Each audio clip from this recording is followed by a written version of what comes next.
Argentina versus Spain বিশ্বকাপ ফুটবলের এই যে ফাইনাল, এই যে মহারণ, সেইটা কিন্তু গুরু শিষ্যেরও লড়াই না। আমি মেসি ও ইয়ামালের কথা বলছি না। ইয়ামালের স্পিরিচুয়াল গুরু মেসি হতে পারেন, কিন্তু আক্ষরিক অর্থে ব্যাপারটা ওই রকম না। ওটা বলা যেতে পারে যে মেসির সাম্রাজ্যের উত্তরাধিকার হওয়ার প্রতিশ্রুতি ইয়ামালের মধ্যে রয়েছে। গুরু শিষ্যের যে লড়াই, সেইটা স্পেনের coach Luis de la Fuente এবং আর্জেন্টিনার কোচ লিওনেল স্ক্যালোনির। আক্ষরিক অর্থেই তারা গুরু শিষ্য। এই যে আর্জেন্টিনার কোচ স্ক্যালোনি যখন তার কোচিং ব্যাচটা নিয়েছেন স্পেনে, সেইখানে কোর্সে যারা ছিলেন তাদের মধ্যে একজন এই লুইস দে লা ফুয়েন্তে। এবং দুইজনই দুইজনের প্রতি তাদের যে সম্মানের কথা, তাদের যে সমীহ করার কথা, পারস্পরিক যে সম্পর্কের কথা, সেটা আমরা বলতে শুনেছি। এখন এই গুরু শিষ্যের লড়াইটাতে জিতবে কে? ট্যাকটিক্যাল ব্যাটেলটাতে আসলে কে জিতে বেরিয়ে আসবেন? কে তার দলকে বিজয়ী করবেন? বিশ্বকাপ হাসবে কার হাতে, আর্জেন্টিনা নাকি স্পেন? সেই জায়গাটাতে এই গুরু শিষ্যের ট্যাকটিক্যাল লড়াইটা খুবই খুবই খুবই গুরুত্বপূর্ণ। শিষ্য যে গুরুকে হারাতে পারে না, ব্যাপারটা কিন্তু তা নয়। আমরা ফুটবলে তো টাইম এন্ড অ্যাগেন সেটা দেখে এসেছি। সর্বশেষ ইংলিশ প্রিমিয়ার লিগটার কথাই ধরেন না কেন, সেইখানে গুরু ম্যানচেস্টার সিটির পেপ গার্ডিওলাকে হারিয়ে শিষ্য মিকেল আর্তেটার আর্সেনাল প্রিমিয়ার লিগ কিন্তু জিতেছিল। ফলে এইখানটাতেও শিষ্য স্ক্যালোনি যে গুরু দে লা ফুয়েন্তেকে হারাতে পারবে না, বিষয়টা কিন্তু তা নয়। কিভাবে পারবে? সেটা সম্ভবটা আসলে কিভাবে?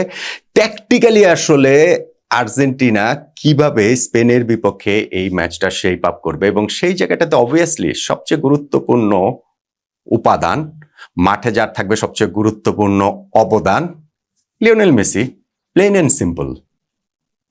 এই বিশ্বকাপে লিওনেল মেসির যেসব স্ট্যাট, সেগুলো আসলে অবিশ্বাস্য। তার ৩৯ বছর বয়স মাথায় রাখলে এইটাকে অবিশ্বাস্য শব্দ দিয়ে আসলে বোঝানো যায় না। সেইটা আপনি বলতে পারেন যে ৮ গোল করেছেন, ৪ অ্যাসিস্ট করেছেন, এইগুলো তো হচ্ছে গিয়ে যেই স্ট্যাটগুলো একেবারে খালি চোখে দেখা যায়। কিন্তু এর বাইরেও যদি আপনি আরো কয়েকটা স্ট্যাট যদি আমি আপনাদেরকে জাস্ট একটু বলে দেই, এই বিশ্বকাপে আর্জেন্টিনার যে আক্রমণ, সেইখানটাতে 88% সময়ে লিওনেল মেসি ইনভলভ ছিলেন। 88%। অর্থাৎ আর্জেন্টিনা পুরো ওয়ার্ল্ড কাপে যতগুলো আক্রমণ করেছে এই 60টা ম্যাচে, তার মধ্যে মেসি ইনভলভ ছিলেন না মাত্র 12% ক্ষেত্রে। বাকি 88% ক্ষেত্রেই মেসির ইনভলভমেন্ট ছিল।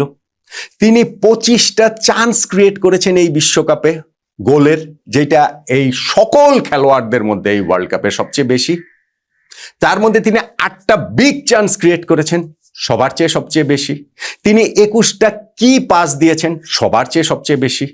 তাহলে আপনি দেখেন এই 88% হচ্ছে গিয়ে আর্জেন্টিনার অ্যাটাকে মেসির ইনভলভমেন্ট, 25টা চান্স ক্রিয়েট করা, 8টা বিগ চান্স ক্রিয়েট করা, 21টা কি পাস দেওয়া, এই সবকিছু মিলে হিসাবটা তো একরকম। আর্জেন্টিনার এই আক্রমণটা লিওনেল মেসি কেন্দ্রিকই হয়। এখন এইটা তো ওয়ার্ল্ড কাপের সব কোচই জানে। ওয়ার্ল্ড কাপের কেন বলছি, গত 20 বছর ধরে মোরলে সব টিমের সব কোচই তো জানতেন প্রতিপক্ষের, কিন্তু মেসিকে আসলে ঠেকাতে পেরেছেন কে? স্পেন এইটা আসলে কিভাবে কাউন্টার দেবে, দে লা ফুয়েন্তে এই মেসিকে কিভাবে ঠেকাবেন, এবং সেই জায়গাটাতে আসলে আর্জেন্টিনার কৌশলটা কি হবে? আমার কাছে মনে হয় স্পেনের যে 6 সেকেন্ড কাউন্টার প্রেস রয়েছে, সেইটাকে উইলিং রানার আর্জেন্টিনার সতীর্থ মেসির হয়ে যারা সেই দৌড়গুলো মেক করবেন ফ্রম দ্য ডিপ, সেই জায়গাটা থেকে মেসির জন্য যে স্পেস ক্রিয়েট হবে, রেসিপি হচ্ছে সেটাই। আর্জেন্টিনার সাফল্যের রেসিপি সেটাই। কিভাবে আমি বলছি, দেখেন এই দুইটা দলই কিন্তু পজিশন বেস ফুটবল খেলে। এই ওয়ার্ল্ড কাপে স্পেনের পজিশন ওভারঅল এই 7 ম্যাচ মিলিয়ে 63.8%। আর্জেন্টিনার পজিশন হচ্ছে গিয়ে 60.7%। পজিশনের দিক থেকে যদি আপনি হিসাব করেন, এই ওয়ার্ল্ড কাপে হাইয়েস্ট পজিশনের জায়গায় স্পেন আছে 3 নম্বরে, তাদের উপরে শুধু তুর্কি এবং জার্মানি। আর্জেন্টিনা আছে 6 নম্বরে। এই স্পেন আর আর্জেন্টিনার মাঝখানের জায়গাটাতে আছে হচ্ছে গিয়ে আলজেরিয়া আর দক্ষিণ কোরিয়া। এখন এক দলের পজিশন ওয়ার্ল্ড কাপে 63.8%, আর এক দলের 60.7%। তো দুইটা মিলিয়ে হয়ে গেল মোটামুটি 124-25%।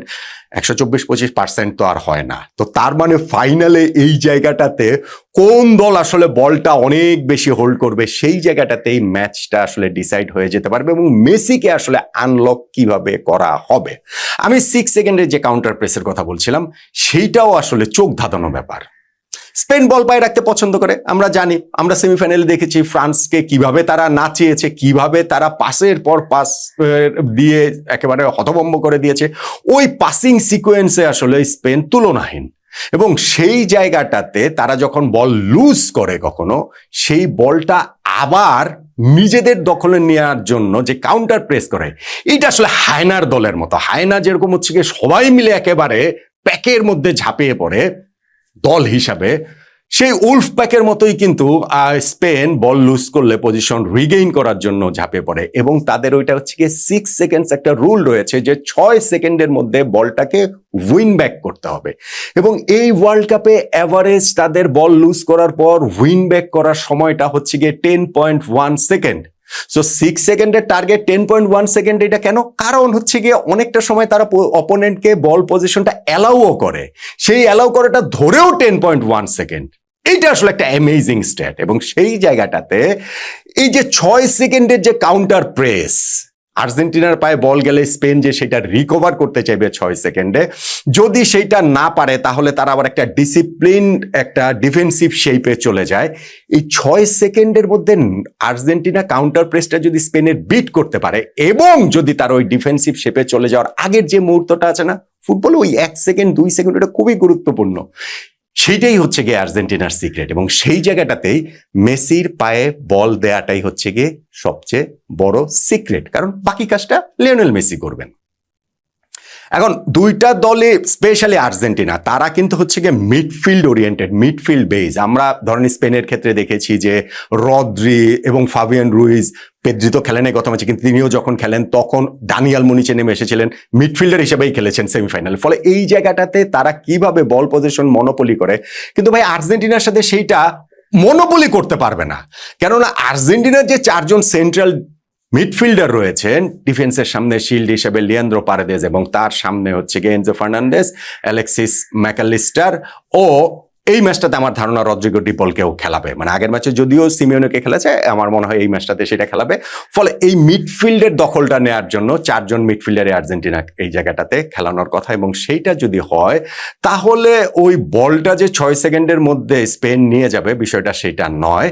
এখন আর্জেন্টিনা যখনই বল পজিশনটা পাবে, মেসির কাছে বলটা দেয়াটা হচ্ছে গিয়ে গুরুত্বপূর্ণ, এবং সেইখানে মেসির জন্য একটা স্পেস ক্রিয়েট করা। মেসির একটা সুবিধার জায়গা, স্ট্যাট দেখে তো মানে মাথা খারাপ অবস্থা। মেসি সবসময় তার ডিফেন্স থেকে হচ্ছে গিয়ে 15 গজ দূরে থাকেন। ফলে তার কাছে যখন বলটা যায়, তাকে যে অপোনেন্টের কেউ এসে রাশ করে তাকে ওই যে মানে ক্লোজ ডাউন করবে, সেই সুযোগটা আসলে কম। 15 গজ দূরে তিনি সবসময় অ্যাভারেজে অবস্থান যেহেতু করছেন, সো বলটা তিনি সবসময় হচ্ছে গিয়ে রিসিভ করার জন্য তৈরি থাকছেন। প্রশ্ন হচ্ছে গিয়ে সেই স্পেসটা তিনি কিভাবে পাবেন, এবং সেই জায়গাটাতে আমি হুইলিং রানারদের যে কথা বলছিলাম তা গুরুত্বপূর্ণ। ডিপ রানটা হচ্ছে গিয়ে গুরুত্বপূর্ণ। কেমন সেটা হতে পারে যে ফুল ব্যাক। ধরুন মেসি যদি রাইট সাইডে বল পান, তাহলে হচ্ছে গিয়ে রাইট ফুল ব্যাক হিসেবে যদি খেলেন আজকে নাহুয়েল মোলিনা বা গনজালো মন্টিয়েল, তিনি যেটাই খেলুন না কেন, তিনি যদি হচ্ছে গিয়ে ওই যে লেট রান দেন, পেছন থেকে হচ্ছে গিয়ে যদি রানটা মেক করেন উইং দিয়ে, মেসির জন্য স্পেস ক্রিয়েট হতে পারে। কেননা প্রতিপক্ষের ডিফেন্স তখন ঠিক লেট রানকে মোকাবেলা করার জন্য তারা তো তাদের পজিশনটা ধরে রাখাটা মুশকিল হয়ে যায়, যে তার কাছে বল যায় কিনা, তার ওই পর্যন্ত যায় কিনা। এবং একই সঙ্গে শুধুমাত্র উইং ব্যাকের কথা তো আমি বলছি না, লেফট সাইডে যদি খেলে তাহলে যদি বল পায়, সেখানে নিকোলাস তাগলিয়াফিগো রয়েছে। একই সঙ্গে আর্জেন্টিনার যে আর 2 অন্ততপক্ষে সেন্ট্রাল মিডফিল্ডার, সেইটা অ্যালেক্সিস ম্যাকালিস্টার ও এনজো ফার্নান্ডেজ, তাদেরও যে হচ্ছে গিয়ে রানগুলা, সেইটা মেসির জন্য স্পেসটা ক্রিয়েট করতে হবে। মেসির জায়গাতে রয়েছেন, এই সাইড থেকে হয় ধরেন তাগলিয়াফিগো, বা অন্য সাইডে যদি হয় তাহলে নাহুয়েল মোলিনা রান মেক করলেন, এই মাঝখান থেকে হচ্ছে গিয়ে এনজো ফার্নান্ডেজ কিংবা অ্যালেক্সিস ম্যাকলিস্টার লেট রান মেক করলেন। ফলে ওই স্পেনের ডিফেন্সের ওই জায়গাটাতে কিন্তু ওই ডিফেন্সিভ শেপটাতে একটুখানি তাদের এলোমেলো হয়ে যেতে পারে। লিওনেল মেসির জন্য স্পেসটা তখন ক্রিয়েট হয়ে যাওয়ার এভরি পসিবিলিটিস রয়েছে। গুরুত্বপূর্ণ কোনটা? গুরুত্বপূর্ণ হচ্ছে গিয়ে রদ্রি, স্পেনের ডিফেন্সিভ মিডফিল্ডার। 2024-এ যিনি ব্যালন ডিওর জিতেছেন, তারপরে 2টা সিজন তার যে খুব ভালো কেটেছে তা নয়, এবং সেইখানটা থেকে ইনজুরিও তাকে ব্যাপক হ্যাম্পার করেছে। কিন্তু এই ওয়ার্ল্ড কাপে সেই ব্যালন ডিওর উইনিং ফর্মে রদ্রি আবার ফিরে এসেছেন। ফলে এই পাসিং চ্যানেলটা বন্ধ করে দেওয়া, মেসির কাছে যাওয়ার, মেসির ক্লোজ থাকা, সেইটা রদ্রি অনেক বেশি ট্রাই করবেন।